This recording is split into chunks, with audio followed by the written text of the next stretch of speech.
Hello बच्चों, welcome to my channel study with Kshama. बच्चों, हम आज सामान्य हिंदी का प्रथम लेसन पढ़ाएंगे सेकेंड ईयर की। उसमें कुछ पैरा हैं जो हम आपको समझा रहे हैं, इसको पढ़ लीजिए। भूमि का निर्माण देवों ने किया है, वह अनंत काल से है। उसकी भौतिक रूप, सौंदर्य और समृद्धि के प्रति सचेत होना हमारा आवश्यक कर्तव्य है। यहाँ पर लेखक जो है भूमि को जो है अनंत काल से मानना है। वह कह रहा है कि भूमि का निर्माण जो है देवताओं ने किया है, वह अनंत है, बहुत प्राचीन है। ठीक है, उसके भौतिक रूप, सौंदर्य और समृद्धि के प्रति सचेत होना हर मनुष्य का कर्तव्य होता है।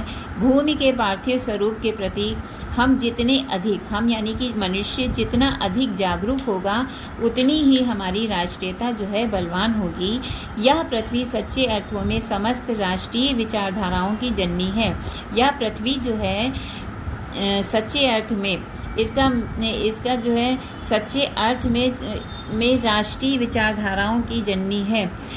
पृथ्वी के द्वारा ही राष्ट्रीय विचारधारा को माना गया है। जो राष्ट्रीय पृथ्वी के साथ नहीं जुड़ी वह निर्मूल होती है। जो भाषा जो है वो राष्ट्रीयता के साथ, पृथ्वी के साथ नहीं जुड़ी है, वह जो है निर्मूल होती है, उसका कोई आधार नहीं होता है।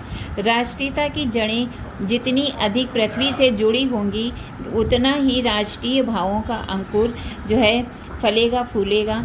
इसलिए पृथ्वी के भौतिक स्वरूप की आधोपांत जानकारी प्राप्त करना, उसकी सुंदरता, उपयोगिता और महिमा को पहचानना आवश्यक धर्म है। इसलिए पृथ्वी के भौतिक स्वरूप को हमें जानना चाहिए, उसकी सुंदरता और उपयोगिता और उसकी महिमा को पहचानना चाहिए, और ये हमारा परम आवश्यक धर्म भी होता है। ठीक है बच्चों। अब बच्चों दूसरा पैरा है, जन का प्रवाह अनंत होता है। सहसों वर्षों से भूमि के साथ राष्ट्रीय जन ने तदाम्य प्राप्त किया। जब तक सूर्य की रश्मियाँ नित्य प्रातःकाल भुवन को अमृत से भर देती हैं, तब तक राष्ट्रीय जन का जीवन भी अमर है। इतिहास के अनेक उतार चढ़ाव पार करने के बाद भी राष्ट्रीय निवासी जन नई उठती लहरों से आगे बढ़ने के लिए अजर अमर है। जन का सततवाही जीवन नदी के प्रवाह की तरह है, जिससे कर्म और श्रम के द्वारा उत्थान के अनेक घाटों का निर्माण करना होता है। बच्चों, इसमें जो है लेखक कह रहा है कि जन का प्रवाह यानी कि मनुष्यों का जो प्रवाह है, बहना है, वो क्या होता है, अनंत होता है, निरंतर बहता रहता है। सहसों वर्षों से भूमि के साथ राष्ट्रीय जन ने तदाम्य प्राप्त किया है। हजारों वर्षों से यानी कि सहसों वर्षों से, ठीक है, भूमि हमारी पृथ्वी ने मनुष्यों के साथ राष्ट्रीय जनता, ठीक है, राष्ट्रीय जन ने तदाम्य प्राप्त किया है, यानी कि भूमि ने मनुष्यों के साथ राष्ट्रीय संबंध बनाए हैं। ठीक है, ऐसे बोल सकते हो आप। जब तक सूर्य की रश्मियाँ नित्य प्रातःकाल भुवन को अमृत से भर देती हैं, तब तक राष्ट्रीय जन का जीवन भी अमर है। सूर्य की किरणें जब हमारे भवन को सुबह के समय जब सूर्य की किरणें हमारे भवन को भरती हैं, तो वो अमृत से भर देती हैं। तब तक राष्ट्रीय जन का जीवन भी अमर है। ठीक, इतिहास के अनेक उतार चढ़ाव पार करने के बाद भी राष्ट्रीय निवासी जन नई उठती लहरों से आगे बढ़ने के लिए अजर अमर है। इतिहास में भी ऐसा बेटा होता है कि लोग कई बार उड़ते हैं, गिरते हैं, फिर आगे बढ़ते हैं, यानी कि जीवन जो है बहुत कठिन भरा होता है। कुछ लोग बहुत कठिन परिश्रम करके ऊंचे पड़ाव को भी पार कर लेते हैं, और उसी तरह उतार चढ़ाव पार करने के बाद भी राष्ट्रीय निवासी जन नई उठती लहरों से आगे बढ़ने के लिए अजर अमर हैं। यानी कि उतार चढ़ाव को पार करके वो अपने ऊंचे स्थान को प्राप्त कर लेते हैं। जन का सततवाही यानी कि निरंतर बहता हुआ जीवन नदी के प्रवाह की तरह है, जिसमें कर्म और श्रम के द्वारा उत्थान के अनेक घाटों का निर्माण होता है, जिसमें मनुष्य अपने कर्मों और अपने श्रम के द्वारा वो अनेक पड़ावों को प्राप्त करता है। ठीक है बच्चों, आगे ये आपका गद्य समझ में। अब इसी से संबंधित बच्चों क्वेश्चन है, जैसे जन का प्रवाह किस तरह होता है। तो जन का प्रवाह कैसा होता है, नदी की लहरों के समान होता है, गतिशील होता है। साथ ही वे अपने कार्य एवं श्रम के माध्यम से प्रगति एवं उन्नति के अनेक पड़ावों को पार करते हैं और आगे भी बढ़ते हैं।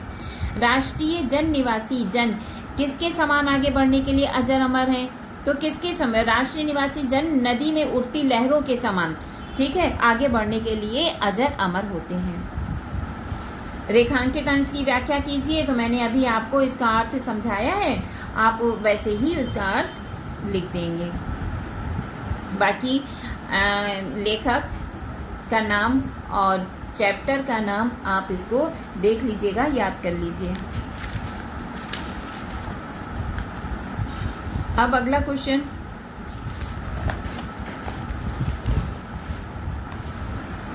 बच्चों अब अगला जो है पैरा है, धरती माता की कोख में जो अमूल्य निधियां भरी हैं, जिनके कारण वसुंधरा कहलाती है। धरती माता की कोख में हजारों प्रकार की निधियां हैं, जिसके कारण वो वसुंधरा कहलाती है। ये आपको भी पता है, धरती माता वसुंधरा होती है, ठीक है। वसुंधरा इनका नाम, धरती माता का वसुंधरा भी नाम है। इसमें उससे कौन परिचित ना होगा, यानी कि ये सब जानते हैं।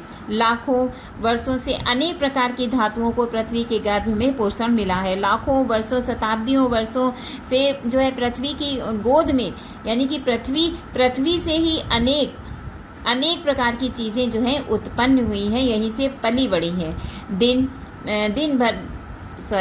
दिन रात बहने वाली नदियों ने पहाड़ों को पीस कर अगणित प्रकार की मिट्टियाँ पृथ्वी की देह को सजाया है।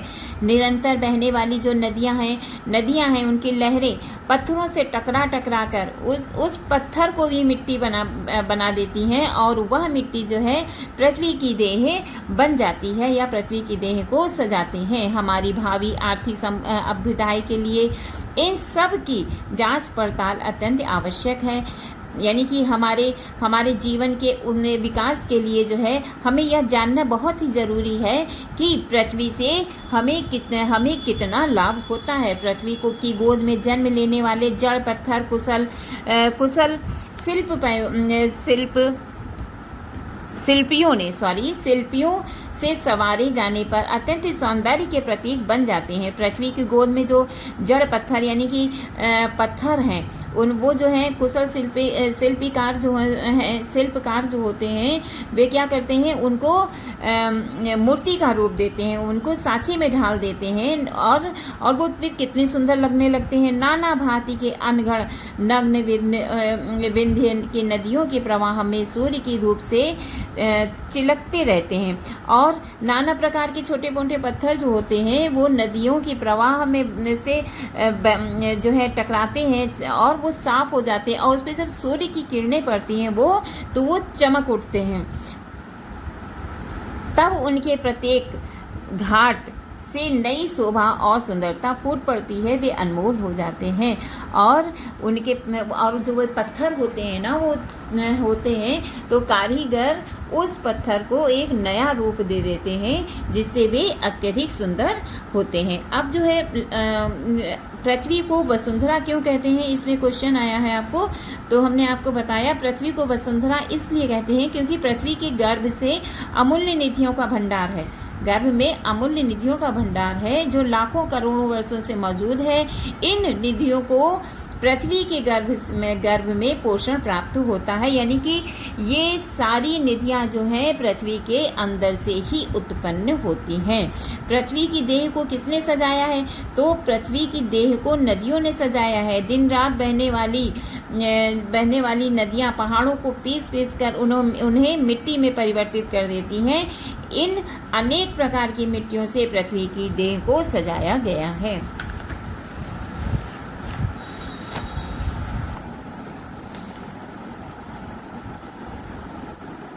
पहाड़ों को किसने पीसा है, तो वही हमने आपको पहले बताया है कि पहाड़ों को नदियों ने पीसा है, नदियों की लहरों ने पीसा है, ठीक है। और उस जैसे पहले जो है आपका गद्य के आपने लेखक और चैप्टर का नाम याद किया था, वैसे इसमें भी आपको संदर्भ में लिखना होगा कि प्रस्तुत पंक्तियाँ हमारी किसकी हैं, इसके रचयिता कौन है, और ये इसके पाठ का नाम क्या है। ठीक। तो बच्चों अब ये आपका पहला चैप्टर आपका समाप्त होता है। इसमें 3 मेन इम्पॉर्टेंट थे तो जो मैंने आपको समझा दिए। अब हम अगले वीडियो में दूसरा लेसन पढ़ाएंगे, तो इसलिए अब हम यह वाला वीडियो यहीं पे बंद करते हैं। अगर पसंद आया हो तो प्लीज़ लाइक एंड सब्सक्राइब।